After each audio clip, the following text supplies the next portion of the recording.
झालेली आहे। खरं तर महात्मा गांधीजींचं ते शिल्प होतं ना, त्या पद्धतीनं महाराष्ट्राचं राजकारण चालू आहे की काही जण म्हणतात भला मत सुनो, ते होतं बुरा मत देखो, बुरा मत सुनो, बुरा मत बोलो।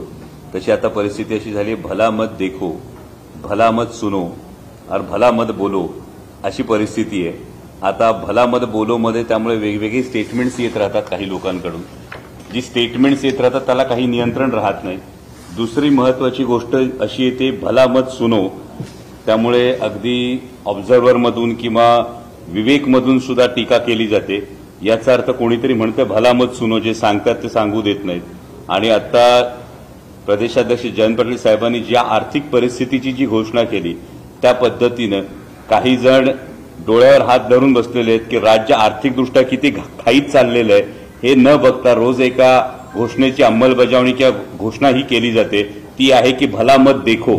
आणि त्यामुळे हे जे तीन कावळे बसलेले आहेत या तीन प्रवृत्तींचं प्रतीक आहेत असं मला वाटतं, की ज्यामध्ये एक कावळा फक्त बोलतोय, दुसरा कावळा काही बघण्याच्या विचारात नाही, आणि तिसरा कावळा मात्र आपल्याला कधी संधी मिळेल याची वाट बघत बसलेला आहे। आणि त्यामुळे भला मत देखो, भला मत सोचो महाराष्ट्र के बारे में, भला मत बोलो या पद्धतीची ही परिस्थिती साधली, त्याचं हे प्रतीक।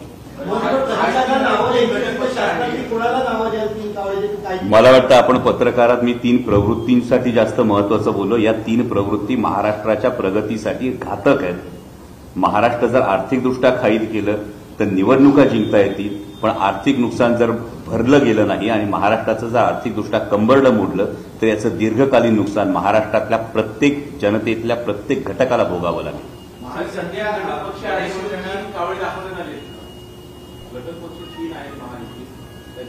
मी धन्यवाद देईन तुमचे की मी तीन प्रवृत्ती सांगितल्या, या तीन प्रवृत्ती महायुतीच्या तीन घटक पक्षांना लागू होतात असं तुम्ही म्हणताय। मी फक्त तीन प्रवृत्ती म्हणालो, म्हणजे याचा अर्थ या तीन प्रवृत्ती लागू होतात असं तुमचं म्हणणं असेल तर तुम्ही ते म्हणणं घेऊ शकता। जॅकेट घालण्याच्या परंपरा सुरू झाली, आता दादा गुलाबी जॅकेट घालणार, 12 गुलाबी जॅकेट, त्यांना अरोरा नावाच्या एका व्यक्तीनं त्यांनी हायर केलेली ती एजन्सी त्यांना सांगते की असं करा।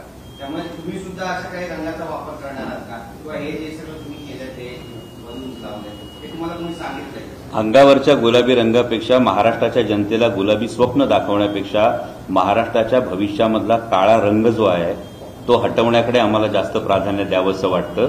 मला वाटतं त्यामुळे अंगावर जॅकेट घालण्यापेक्षा महाराष्ट्राच्या भविष्यावर जो काळा रंग लावला जातोय तो दूर व्हावा।